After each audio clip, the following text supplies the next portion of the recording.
reason? Yeah, there is a reason, and the reason was the number 300 was chosen. And when someone's writing code, they need to put the logic in the code that says where you should stop, or where you should, if one condition is true, you go to the left, and the other condition is true, you go to the right. Now, this condition can be written like this. If the view count is less than 300, then go ahead and add 1 to the view count. Otherwise, go to x, where x is our much more complicated view count pipeline. However, what actually got written was not this, but if view count is less than or equal to 300, then increment the view count. So what this means is, if the view count is at 300, it says, is the view count less than or equal to 300? Yes, it is. Let me add 1. So then you end up at 301. Let me recap what's going on here. The code which is controlling where this view counter freezes contains a less than or equals to sign. So that means when a new early view comes along, it's checked against the code. Say the overall view count on the database is 299. Okay then, we'll let another one on. Here comes another view. Now the view count is 300. That isn't less than 300, but it is equal to 300. So the code lets another view jump onto the total. Now we're at 301. And when another view comes along, it's not less than 300, but it's also not equal to 300 anymore, and the door is shut. There are going to be no more views added to the publicly visible count until YouTube have done their checks, and that will take half a day to a day.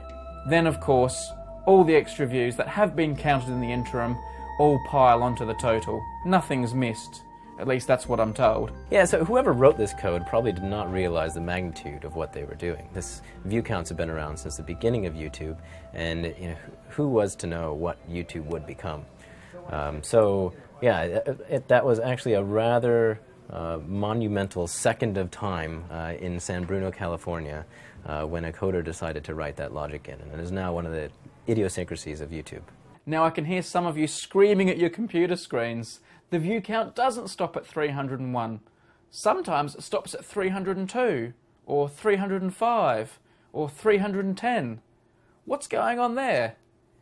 There's an explanation for that too, and that comes back to how I was saying the videos are shared around servers all across the world. So here's what's going on there. The views are coming in from the logs at the different videos, the different places around the world, and they're coming to this central database. And we know the door's going to be shut at 301. We just explained that a minute ago.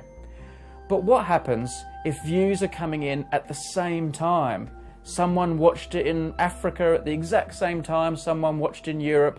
Now we've got multiple views coming in. Checking if they're allowed to join the count. Yes, they are.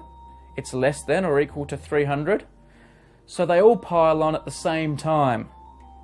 Now when a new view comes along, sorry, we're closed for business. But because of that simultaneous update, a few extra views were able to sneak on. We get asked about it all the time. I wouldn't say that it causes angst, but it's certainly, I would classify it more as an annoyance. You can go and see a very popular video, and you look and you'll see that it has 2,000 likes and 300 views. That's a little bit interesting. Well, the issue there is that we don't put the likes through the same rigorous process, and likes are far fewer in magnitude, so our systems can handle them more easily. But the views do freeze, and it can result in some awkward situations, but that actually results in terrific videos like this.